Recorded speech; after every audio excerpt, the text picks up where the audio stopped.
নমস্কার, আমি মনোজ ভট্টাচার্য। আপনারা দেখছেন এসকে লাইভের বিশেষ অনুষ্ঠান খ্যাতির পূর্বে। এসকে লাইভ আপনাদের জন্য নিয়ে এসেছে একটি বিশেষ অনুষ্ঠান খ্যাতির পূর্বে। এই অনুষ্ঠানে আমরা আপনাদের সামনে নিয়ে আসব সমাজের বিভিন্ন ক্ষেত্রের বিশিষ্ট মানুষদের। তারা আজ যেই জায়গায় রয়েছে সেই জায়গায় পৌঁছানোর পূর্বে তাদের জীবন কেমন ছিল, তাদের জীবন সংগ্রাম কেমন ছিল, এই সবকিছু আপনাদের সামনে তুলে ধরবো এবং সেই সবকিছু তুলে ধরবো তাদের সঙ্গে আলাপচারিতার মাধ্যমে। আজ আমাদের সঙ্গে রয়েছে এমন একজন রাজনৈতিক ব্যক্তিত্ব যাকে আপনারা সবাই চেনেন, চিরপরিচিত একটি মুখ। তবে তার পরিচয় যদি দিতে হয় তাহলে বলতে হয় তিনি হলেন শিলিগুড়ির মাননীয় বিধায়ক শ্রী শঙ্কর ঘোষ মহাশয়। শঙ্করদা, এত ব্যস্ততার মধ্যেও কেমন চলছে আপনার শরীর ইত্যাদি, এটাকে মেনটেন করতে পারছেন তো? তোমাদের কেমন চলাটা নির্ভর করে অনেকগুলো পারিপার্শ্বিক বিষয়ের উপর। এই মুহূর্তে দেশের বা রাজ্যের যে পরিস্থিতি আছে সেখানে দাঁড়িয়ে স্বাভাবিকভাবে সেই সবটা নিয়ে একটা উৎকণ্ঠা আছে এবং আমাদের রাজ্যের এই মুহূর্তে যা বিরোধী দলের দায়িত্ব, সেই দায়িত্ব পালনের ক্ষেত্রে স্বাভাবিকভাবে বাড়তি উদ্যোগ নিতে হয়, বাড়তি প্রচেষ্টা নিতে হয়। তার মাঝখানে দাঁড়িয়ে ঠিক আছে, কিন্তু কাজের দায়িত্ব। আমাদের অনুষ্ঠান যেমনটা আপনি শুনলেন যে খ্যাতির পূর্বে, অর্থাৎ আপনি আজ তো বিধায়ক, আপনার রাজনৈতিক কর্মকাণ্ড সম্পর্কে সবাই অবহিত আছেন, কিন্তু ব্যক্তি শঙ্কর ঘোষ সম্পর্কে হয়তো অনেক মানুষই তেমন ভাবে পরিচিত নন। প্রথম থেকে শুরু করি, অর্থাৎ আপনার জন্ম কোথায় হয়েছিল, আপনার পিতা মাতা পরিবার সম্পর্কে একটু আমাদের দর্শকদের বলুন। দেখুন, আমার বাবা ফরেস্ট ডিপার্টমেন্টের আধিকারিক ছিলেন, আমরা এক ভাই এক বোন। ফলে বিভিন্ন জায়গায় আমাদের ঘুরে বেড়াতে হয়েছে, দক্ষিণবঙ্গ এবং উত্তরবঙ্গ। যদিও আমার বাবার চাকরি জীবনের শুরু শিলিগুড়ি এবং আমার বড় হয়ে ওঠা শিলিগুড়িতেই বেশিরভাগ সময়, যদিও বাবার চাকরি সূত্রে থাকার জন্য বিভিন্ন জায়গায় যেতে হয়েছে। সে মিদনাপুর হোক, সে হুগলি হোক, সে বাঁকুড়া হোক, সে পাহাড়ে হোক, বিভিন্ন জায়গায় গিয়েছি, বিভিন্ন জায়গায় পড়াশোনা করেছি। তবে মূল পড়াশোনার জায়গাটা হচ্ছে ক্লাস 5 থেকে আমি সেটেল করে যাই শিলিগুড়ি বয়েজ হাই স্কুল। তার আগে আমি শ্যামাপ্রসাদ প্রাথমিক বিদ্যালয় পড়াশোনা করেছি, তারপরে কলেজ বিশ্ববিদ্যালয়, এইভাবে চলছে জীবন। কলেজে দীর্ঘদিন সাম্মানিক শিক্ষক হিসেবে কাজ করেছি, স্কুলে পড়িয়েছি বিবেকানন্দ বিদ্যালয়ে, স্কুল সার্ভিস কমিশন হওয়ার মধ্যে দিয়ে। আমার PhD degree north Bengal university থেকে আমি করেছি। আমার বোন আছে, ও কলকাতাতে থাকে, ওখানেও সেটেল। আমার বোনের হাজবেন্ড ব্যাংকে আছে। আর আমার মা এবং বাবাকে আপাতত আধিকারিক ছিলেন, ছাত্র অবস্থায় মারা যায়। আর মা হাউসওয়াইফ ছিলেন, হোম মেকার যাকে বলা হয়, তিনিও গত বছর প্রয়াত হয়েছে। এই মুহূর্তে বাড়িতে আমি, আমার ওয়াইফ হোম ওয়ার্কিং, কগনিজেন্টে আছে, সফটওয়্যার ইঞ্জিনিয়ার। তো কিছুটা, বেশিরভাগ সময় কলকাতায় থাকে, এখন কিছুটা সময় থাকছে এখানে, ওয়ার্ক ফ্রম হোম চলছে। ছেলে ক্লাস 5-এ পড়ে, আগে কলকাতায় পড়তো, এখন শিলিগুড়িতে পড়াশোনা করে। আচ্ছা, বলছি যে শঙ্করদা ছোটবেলায় আমরা তো সবাই দুষ্টু থাকি বা খুব শান্ত থাকি, শঙ্করদা কেমন ছিলেন? খুব শান্ত কি খুব দুষ্টু? শান্ত দুষ্টু ভাবে বলা যাবে না, তবে আমার যতটুকু মনে পড়ে যে আমার কিউরিসিটি প্রচন্ড ছিল। আচ্ছা আচ্ছা। আর বেশিরভাগ সময় খেলাধুলোর সাথে যুক্ত থাকতে ভালোবাসতাম। মাঠ প্রিয় ছিল। বাবা একটু গম্ভীর প্রকৃতির ছিল বলে একটু ভয়ও পেতাম, কিন্তু পড়াশোনার থেকে খেলা বেশি টানত। সেই অর্থে আমি বলতে পারি যে খেলা নিয়ে থাকতে চাইতাম, পড়াশোনার প্রতি আগ্রহ ছিল না, বা খুব বেশি ছিল এটা বলবো না। পড়াশোনা আমি জানতাম যে আমার কোথাও আটকাতে হবে, আচ্ছা। তো সেই হিসাবেই পড়াশোনা করে এমএসসি কমপ্লিট করি। এমএসসি পড়ার পরে ঘটনাচক্রে ডক্টর জাহ্নবী ভূষণ বসু উনি আমাকে একদিন দেখে বলে, তুমি বোটানির কতগুলো ক্লাস। তো তারপরে সেখানেও আমার যে খুব আগ্রহ তৈরি হয়েছিল তা না, কিন্তু পরবর্তীকালে যেহেতু আমার স্পেশালাইজেশন মাইক্রোবায়োলজিতে, আমি শিলিগুড়ি কলেজে মাইক্রোবায়োলজি ডিপার্টমেন্টে ক্লাস নিতে শুরু করি। একটা সময় I was the single teacher. তো সেই ডিপার্টমেন্টটাকে দাঁড় করাতে গিয়ে আমার নিজেরও ছাত্রদের পড়াতে গিয়ে নতুন করে পড়া শেখার ইচ্ছে হয়, পড়ার ইচ্ছে হয়। তো সেই সূত্র ধরে আমি আবার গবেষণার সাথে যুক্ত হয়ে এবং পিএইচডি করি। ঘটনাচক্রে আমার পড়াশোনাটা মূলত যেহেতু রাজনীতির সাথে যুক্ত ছিলাম বলে, ভালোবাসতাম বলে, আমি বেসিক্যালি পড়াশোনাটা করেছি রাজনীতি করবো, অর্থাৎ রাজনীতির সাথে যুক্ত থাকতে গেলে পড়াশোনাটা দরকার, এবং পড়াশোনা করেও রাজনীতি করা যায়। যারা রাজনীতি করে তারা পড়াশোনা করে না, এটা একটা ভুল ধারণা। এবং আমি পরবর্তীকালে অসংখ্য উদাহরণ দিয়ে দেখেছি যারা অসাধারণ পড়াশোনায় তারা রাজনীতিও করেছে। আজকের দিনে একটু হতাশা বোধ করি যে এখন অন্তত আমাদের আশেপাশের কলেজগুলিতে যা দেখি, সেখানে দীর্ঘদিন ধরে কলেজে যারা নেতৃত্ব দিচ্ছে, আমি মনে করি পড়াশোনার ক্ষেত্রে তাদের আরো মেধার পরিচয় দেওয়ার দরকার ছিল। যেহেতু কলেজে ইলেকশন হয় না, ফলে গায়ের জোরে যারা চলে তাদেরই দাপট কলেজে দেখা যায়। কিন্তু কোন রাজনৈতিক দলের, শাসক রাজনৈতিক দলের ছাত্র রাজনীতি যারা করেন তাদের ক্ষেত্রে আমি ব্রাইট ছেলে এখন কম দেখি, হয়তো আছে, হয়তো আমার চোখে পড়েনি, কিন্তু সেটা ছাত্র রাজনীতির পক্ষে শুধু খারাপ নয়, ভবিষ্যৎ রাজনীতির পক্ষে। শঙ্করদা বলেন খেলাধুলো আপনি খুব ভালোবাসতেন আর কি, খেলাধুলো বলতে কি ফুটবলটাই? না, আমি সব ক্রিকেট, ফুটবল সব। ক্রিকেট, ফুটবল, স্কুল, কলেজ, বিশ্ববিদ্যালয়ের হয়ে খেলেছি। আচ্ছা আচ্ছা। আমি এখানকার লিগ, সুপার ডিভিশন অব্দি আমি ক্রিকেট, ফুটবল খেলেছি। অনেক ক্লাবের হয়ে খেলেছি। নানা ধরনের গল্প আছে ছোটবেলার থেকে, যেহেতু খেলি। সে সুব্রত কাপ হোক, ইন্টার ইউনিভার্সিটি হোক, ইন্টার কলেজ হোক, বা আমাদের লিগ হোক, বাইরে খেলতে যাওয়া, সবই। আমি প্র্যাকটিক্যালি ফুটবল এবং ক্রিকেট টিমের ক্যাপ্টেন ছিলাম, কলেজে, স্কুলে তাই ছিলাম। জুনিয়র পর্যায়ের খেলা আমরা খেলেছি, ক্লাবের হয়ে খেলেছি, ক্রিকেট কোচিং ক্যাম্প গুলোতে থাকতাম, অনেক কিছু। এখন আমার মনে আছে বাঘাযতীন অগ্রগামিয়ার বাঘাযতীনের খেলায় আমার 7খানা উইকেট ছিল এই কাঞ্চনজঙ্ঘা স্টেডিয়ামে। মানে এর আগে আমাদের ক্রিকেট খেলতো জয়দেব পাল। জয়দার আমার হাইস্ট একটা ম্যাচ, এটা থেকে সেটা এখনো সেটা আমার মনে আছে। শিলিগুড়ি কলেজকে নর্থ বেঙ্গল চ্যাম্পিয়ন করেছি। তো এই ধরনের ফুটবল আছে, এই ধরনের অনেক কিছু আছে, বহু স্মৃতি রয়েছে, বহু। আমি এর সাথে সাথে ভলিবল খেলতাম। আচ্ছা। একটু একটু টেবিল টেনিসের প্রতি আগ্রহ ছিল, টেবিল টেনিস খেলতাম।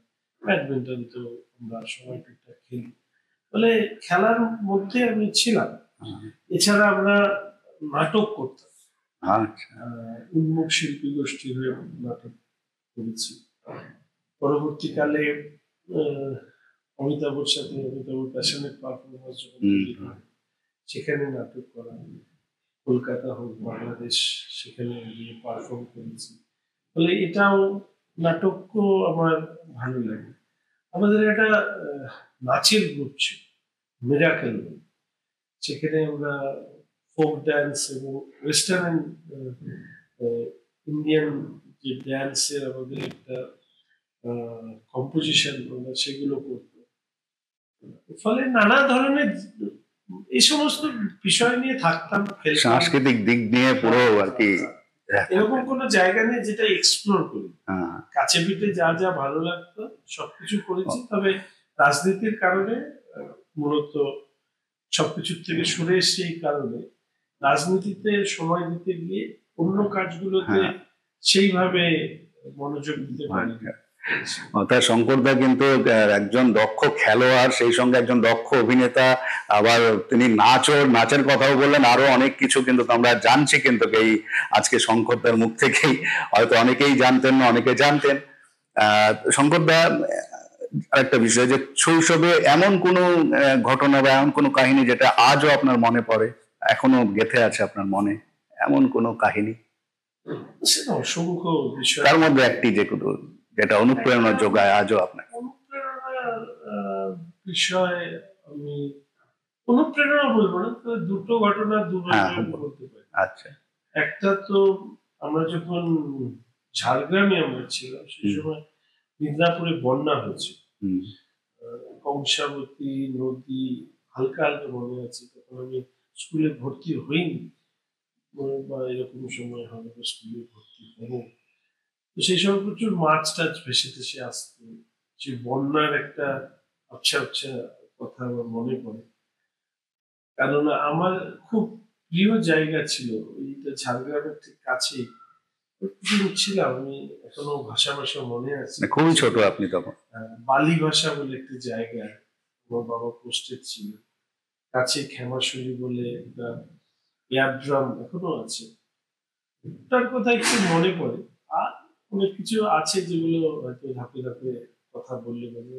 এখানে যখন আমরা স্কুলে পড়ি তখন আমার ধারণা, আমি এখনো মিলিয়ে ফেলি হয়তো, এই সূর্য সেন কলেজের পাশ দিয়ে যে নদীটা আছে, আমার ধারণা ওই নদীটাতে আমরা মাছ ধরতে। আচ্ছা আচ্ছা।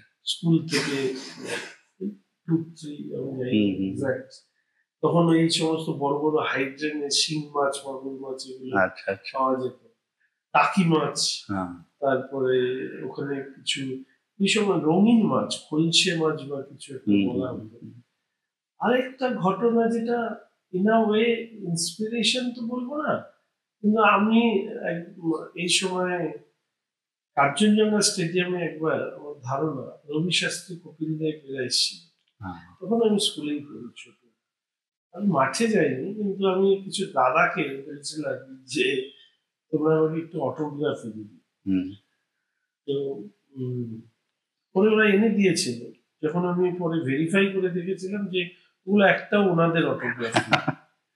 তো সেই দিন থেকে আমি একটা জিনিস মাথায় রেখে চলি, তারা বোকা বানানোর জন্য বলে নয়, কিন্তু আমি তারপর থেকে একটা জায়গায় দাঁড়িয়ে যে দর্শক হয়ে হাততালি দেওয়ার থেকেও অন্যের কাছ থেকে সম্মান পাওয়া, সেই কাজটা করা অনেক বেশি জরুরি। তাই মাঠের ভিড়ের একজন হতে চাইনি, মাঝে খেলার একজন হয়েই কাটাতে চেয়েছি। তারপর থেকে খুব একটা কারো আজ পর্যন্ত আমি কারো অটোগ্রাফ তারপরে আর নিইনি।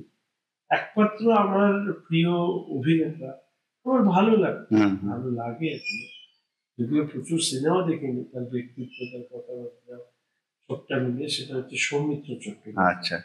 এই ভাষা শহীদ দিবসের স্মারক যখন উদ্বোধন করতে তিনি এসেছিলেন, তখন আমি ওনাকে আবদার করেছিলাম যে আমার ছেলের জন্য একটু নাম লিখে দিয়ে স্বাক্ষর করে দিতে। উনি দিয়েছিলেন, আর সাথে অনেকে বলেছিলেন, কিন্তু উনি সেলফি তোলেন, সেদিন আমার সাথে উনি একটা সেলফি তুলেছিলেন। আচ্ছা। তো উনি আমার সেই অর্থে বাঙালি আর বাঙালিয়ানার যে প্রতীক হিসাবে আমরা যাদেরকে জীবদ্দশায় দেখেছি, তো এ বাদ দিয়ে আজ পর্যন্ত আর কারো কখনো কোনোদিন স্বাক্ষর নেইনি। এবং আমি সবসময় এটা বলি যে নিজের কাজের মধ্যে দিয়ে এমন একটা জায়গায় পৌঁছো যেখানে দাঁড়িয়ে অন্যেরা অন্তত তোমার কাছে এসে তোমার কাজে। আচ্ছা আচ্ছা, মানে অন্যেরা যাতে আমার স্বাক্ষরটা নেয়। শঙ্করদা তো সৌমিত্র বাবুর কথা বললেন, কিন্তু তাও শুনতে চাই যে শঙ্করদার মানে প্রিয় অভিনেতা অভিনেত্রী কে, যার ছবি দেখতে আপনি খুবই পছন্দ করেন? এটা তো সময়ের সাথে সাথে বদলেছে।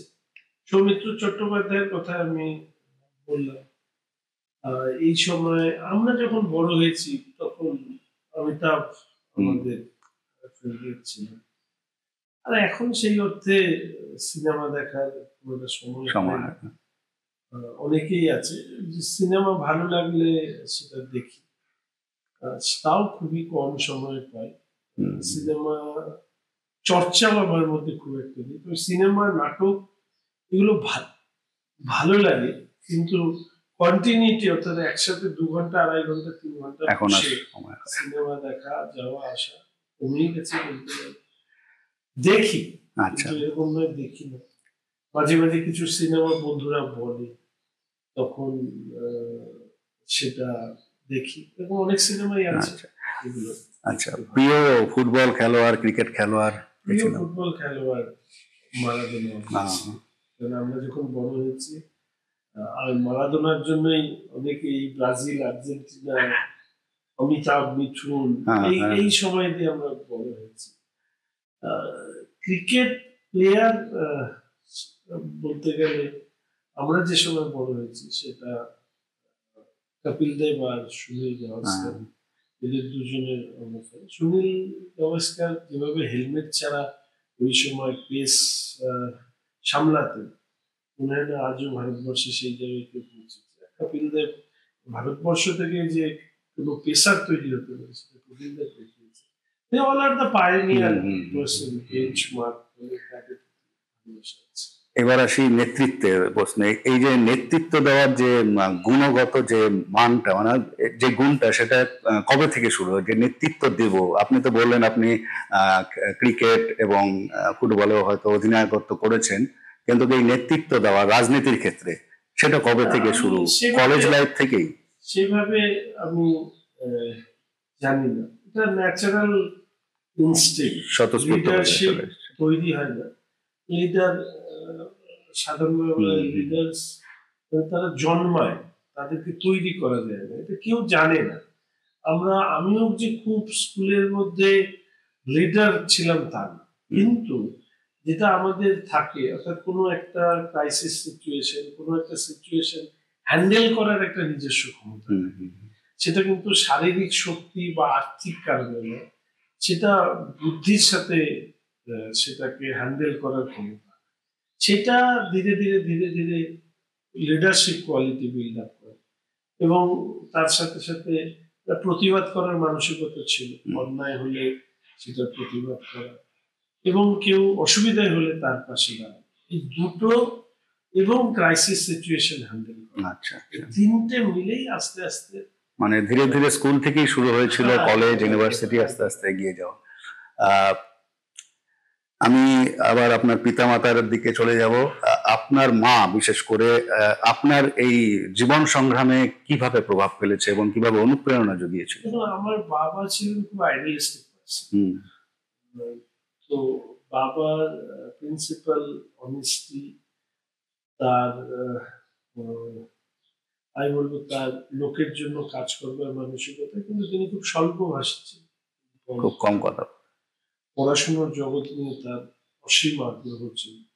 ছেলেমেয়েরা পড়াশোনা করছে কিনা, ছেলেমেয়ের বন্ধুরা আসলে সেটা, বাবা তো ছাত্র অবস্থায় আমার মারা যায়। পরবর্তীকালে তো মাই সবটা দেখেছে। ঘটনাচক্রে বাবার জীবন দর্শন বা জীবনের যে ভঙ্গিতে তিনি দেখতেন, সেটা কিছুটা আমার মধ্যে আছে, কিন্তু আমার জীবনটা বেশিরভাগ মাকে নিয়ে। আমি স্বাভাবিকভাবেই মা চলে যাওয়াটা আমার কাছে অনেক বেশি কষ্টকর। বাবাও সেরিব্রাল অ্যাটাক হয়ে মারা যান, মাও একইভাবে মারা গেছে। তবে মার সাথে, মা ছাড়া আজকে হয়তো আমি এই জায়গায় পৌঁছতাম না, মার জন্যই আমি আজকে এই জায়গায়। কিন্তু এখন অনেক পশ্চাতাপ হয় যে মার জন্য আমি যা কিছু করতে পারতাম সেটা করতে পারিনি, এবং সেটা করতে না পারার কারণ পরবর্তীকালে মনে হয় যে স্নেহ সবসময় অধোগতি, মানে নিচের দিকেই যায়। হয়তো যেরকম আমি ভীষণ ছেলের প্রতি আমার ভয়ঙ্কর টান আর কি, লোকে ছাড়া থাকা আমার খুব কঠিন। মা হয়তো এরকম হয়ে যায় যে মা তো আছেন, কিন্তু মারা তো চিরদিন থাকে না, সেটা মারা চলে গেলে টেকেন ফর গ্রান্টেড মনে হয়। মারা চলে গেলে বোঝা যায় মা না থাকাটা। বিরাট। অর্থাৎ অর্থাৎ আপনার মা চলে যাওয়াটা একটা বিরাট বড় একটা মানে কি বলবো ক্ষতি বলতে গেলে, এবং জীবনের সেই স্থান পূরণ হবে না। পিতা তো অনেক আগেই গত হয়েছেন। আহ শঙ্করদা, এই যে এখন তো আপনি বিধায়ক, এবং যেটা আমি দেখেছি যে আগে পৌরপিতা হিসেবে আপনি ছিলেন, সেই পৌরপিতা থেকে বিধায়কে যে আহ, মানে পর্যায়ে চলে যাওয়াটা, সেই পর্যায়ের কিভাবে আপনি এগোলেন আর কি সেই দিকে? হ্যাঁ, সময়ের সাথে সাথে জীবনের দুটোর কাজ তো একদম আলাদা, তো, ছোট আর একটা বড়। বৃহত্তর হ্যাঁ, স্তর। তো সেই জায়গায় আহ, যখন আমি মিউনিসিপাল কর্পোরেশনে ছিলাম তখন আমি বোর্ডের মেম্বার ছিলাম, অর্থাৎ শাসকের অংশ হিসেবে হুম, কাজ করেছি। হুম, আর এখন বিধায়ক হচ্ছে বিরোধী দলের অংশ হিসেবে কাজ করছি। আমি চ্যালেঞ্জ নিতে ভালোবাসি, ফলে এটা আমার কাছে বড় বিষয় না। কিন্তু একটা জিনিস আমাকে হতাশ করে, যে দুর্নীতিগ্রস্ত নেতৃত্ব হুম, বা নেতারা, তাদের শাসক দলের যে দাপাদাপি দেখি, তখন মাঝে মাঝে মনে হয় যে আহ, বৃহত্তর অংশের মানুষ কি সত্যি দুর্নীতি সমাজ থেকে মুছে যাক বা কমুক এটা চান না? না হলে যাদের কিছু ছিল না তাদের কোটি কোটি টাকার মালিক, তারা দু হাত দিয়ে পয়সা লোটান। কোনো মানুষকে আজ পর্যন্ত প্রশ্ন করতে শুনলাম না যে আহ, আহ, আপনি এত পয়সা কোথা থেকে পান। একটা ছোট্ট উদাহরণ, ধরুন আমি স্কুটি নিয়ে যাই, অন্যদের মতন সামনে পিছনে হুটার পুলিশ সিকিউরিটি কিচ্ছু নেই, সাধারণ লোকের মতন আমি যাই। কারণ আমি মনে করি রাজনীতিবিদরাই আসলে সাধারণ ভাবে থাকা যায়। এখন আমি অপোজিশন চিফ হুইপ হয়েও কাউন্সিলর যেরকম ছিলাম, MIC member board of administrator, কিংবা আজকের দিনে দাঁড়িয়ে আমি যখন চিফ হুইপ হয়েছি অপোজিশনে, তাও একই আছে। কোনো একটা জায়গায় দাঁড়িয়ে যদি হেলমেটটা পাশে থাকে, বা কোনো সময় যদি স্টার্ট বন্ধ করা, কেউ হয়তো বলবে সমাদায় হেলমেটটা পরবে না, হেলমেটটা পরবে। তা আমি মাঝে মাঝে ভাবি এই প্রশ্নটা, ছোট্ট প্রশ্ন করা যেতেই পারে, হেলমেট পরাটা খুব জরুরি এবং এটা না পরাটা একটা গভীর অপরাধ। এরপরে আমার মনের প্রশ্ন থাকে, আচ্ছা, যারা সাইকেল নিয়ে ঘুরে বেড়াতো, হঠাৎ করে নেতা হয়ে যারা মার্সিডিজ বেঞ্চ নিয়ে ঘুরে বেড়ায়, তাদেরকে তো কোনো মানুষ প্রশ্ন করে না যে আপনি হঠাৎ করে এই মার্সিডিজ বেঞ্চটা কি করে কিনলেন? বা আপনার বাড়িটা ছিল অ্যাডভেস্টারে, হঠাৎ করে পাঁচতলা বাড়ি বানালেন? বা আপনার বাড়ির অনুষ্ঠানের এত লক্ষ লক্ষ টাকা দিয়ে জাঁকজমক করে করছেন? আসলে কথা, মানুষ ক্ষমতা অর্থের কাছে মানুষের মেরুদণ্ডটা কোথাও কোথাও একটা জায়গায় দাঁড়িয়ে মনে হয় কম্প্রোমাইজ করে না। আর তার ফলেই সমাজের অবক্ষয়ের শুরু। মানুষ যদি প্রশ্ন করতে শুরু করে, হুম, তাহলে কিন্তু সবাইকে নিজের ব্যাপারে সচেতন থাকতে হবে। মানুষ যদি প্রশ্নের বদলে স্থাবকতা করতে শুরু করে, তাহলে সমাজ আরো পিছনে। আচ্ছা। বর্তমানে শঙ্করদা আপনার রাজনৈতিক অনুপ্রেরণা কে? কোন ব্যক্তিত্ব সব আপনি বেশি আর কি রাজনৈতিক, অনুপ্রেরণা আমি যোগাচ্ছে? যেহেতু দীর্ঘদিন বামপন্থী হুম, রাজনীতি করেছি, ফলে আমার রাজনীতির মধ্যে বামপন্থার ছাপ ছিল, আছে। কিন্তু এই মুহূর্তে আমি এমন একটা জায়গায় দাঁড়িয়েছি যেখানে বামপন্থী বা আমি যে দল করি সেখানে দল ছেড়েছিলাম। একটা কথা বলি, যে যখন আইএসএফ এর সাথে জোট হয়, আইএসএফ একটা আইডেন্টিটি পলিটিক্স করে, বামপন্থীরা ক্লাস পলিটিক্স করে। আমার সেদিন প্রশ্ন ছিল যে আজকে তো নয় এত হিন্দু হুম, মুসলিম হুম, কথা হচ্ছে, আমি বলেছিলাম যে ফেস টুপি পরে ধর্মনিরপেক্ষ, গেরুয়া বসন পড়লে সাম্প্রদায়িক, বামেদের এই নীতিকে আমি সমর্থন করি।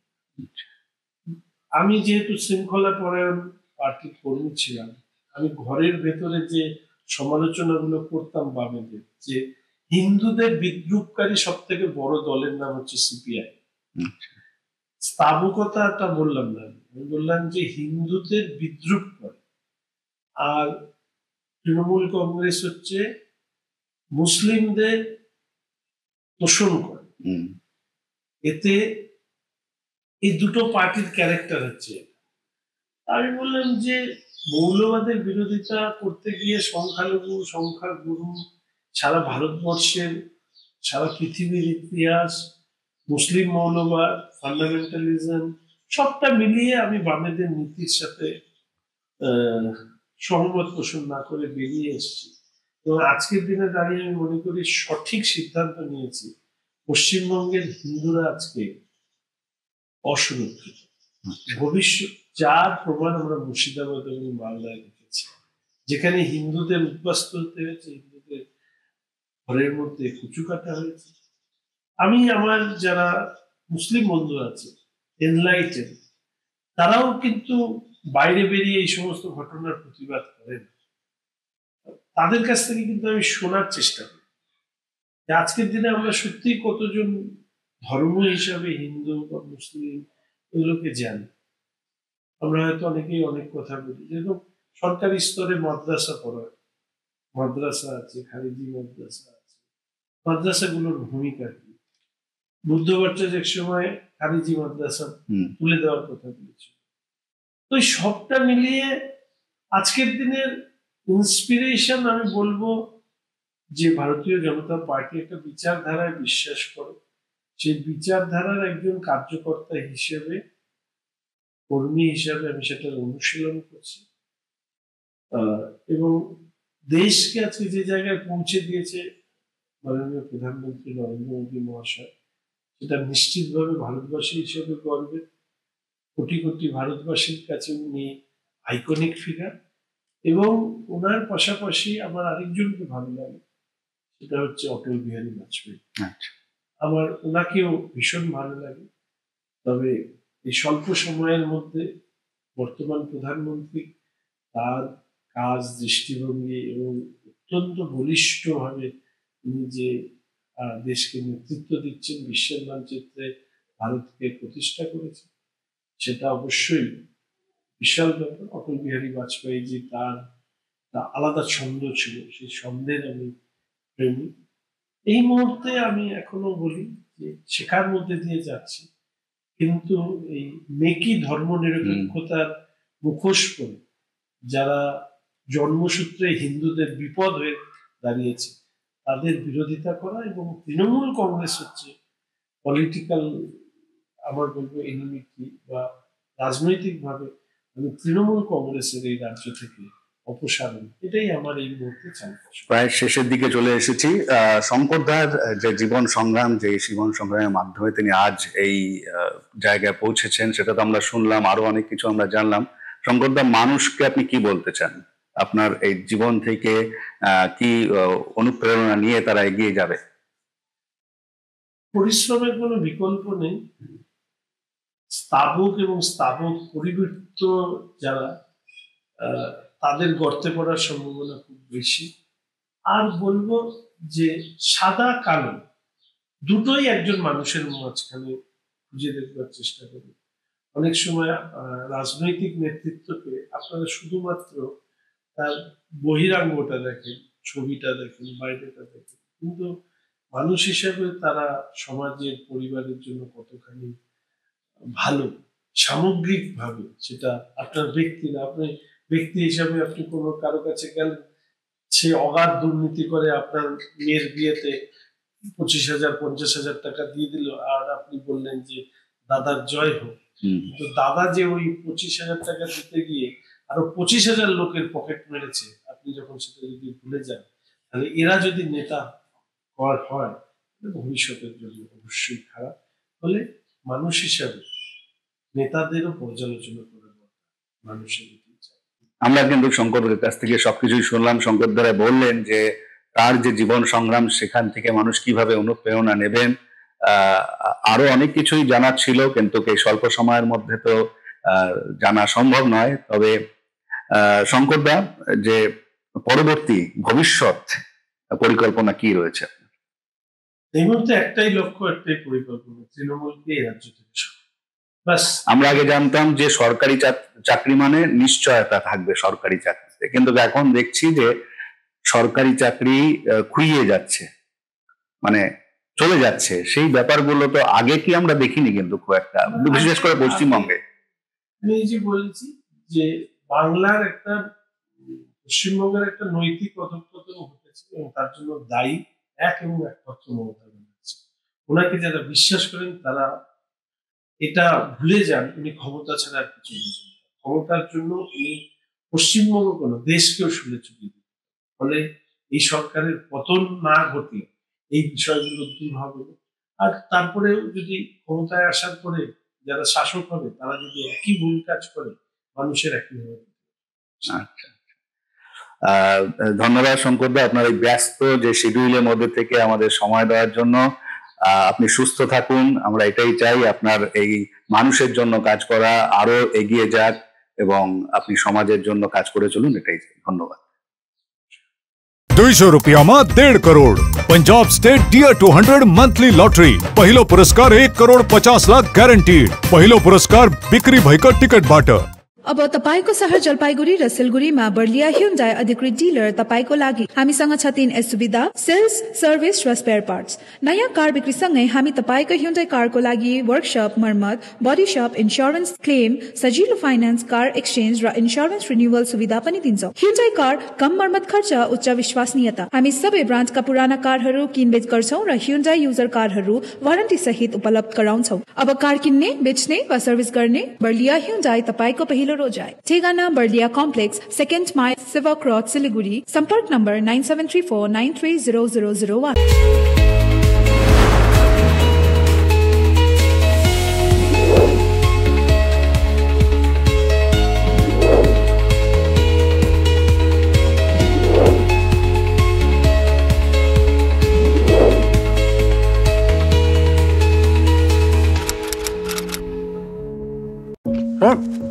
डिजाइन रेडी है सर, आप बताइए हाइट कितना रखना है सर? सर करो ना मटेरियल फाइनल। सर याद करो ना जिंदगी में 28 मिनट करो। नर्सों ले लेते हैं। होमलैंड में हम सर नहीं खाएंगे, बस घर सजाएंगे। Hassle-free interiors from start to finish. 360-degree management, expert-led designs, delivery in 45 days. Homelane, interiors made easy. Homelane, Siliguri. Selection Furniture, opposite Vega Mall, next to Zudio. Call 7699736111. शादी या फंक्शन में हो या डे संजोना, डॉक्यूमेंट्री हो या विज्ञापन बनवाना, product की ब्रांडिंग को न रंग लगाना, कैंडिड शॉट से बल्क कराना, हर तस्वीर में जादू लाना, हर फ्रेम में हो कला का खजाना, खूबसूरती और क्रिएटिविटी जब साथ निभाना। सारांश में फोटोग्राफी या सिनेमाटोग्राफी हो करवाना तो सोमानी डिजिविजन में ही आना। सोमानी डिजिविजन हर याद को बनाए खास। Contact 9434023813। Lying in the foothills of the Himalayan hills lies our beautiful school, Chidi Ganga Public School. Giving our children wings to fly and breaking the boundaries that seem die.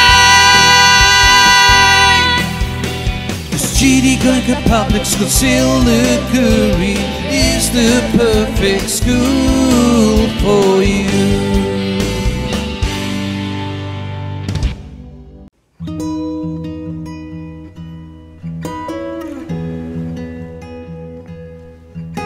समय में रोपे को बिरु वाले बेला बेला मलजल पाए, एक दिन रुख भएर फल फूल दिन्छ।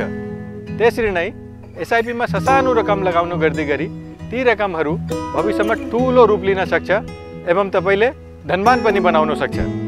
घर बनाउन, उच्च शिक्षा लिन, सुख साधन किन्न, सम्मानित रिटायरमेन्ट जीवन जिउन, होसमा जोश मिलाई एसआईपी में लगानी गरी भविष्य बनाउनुहोस्।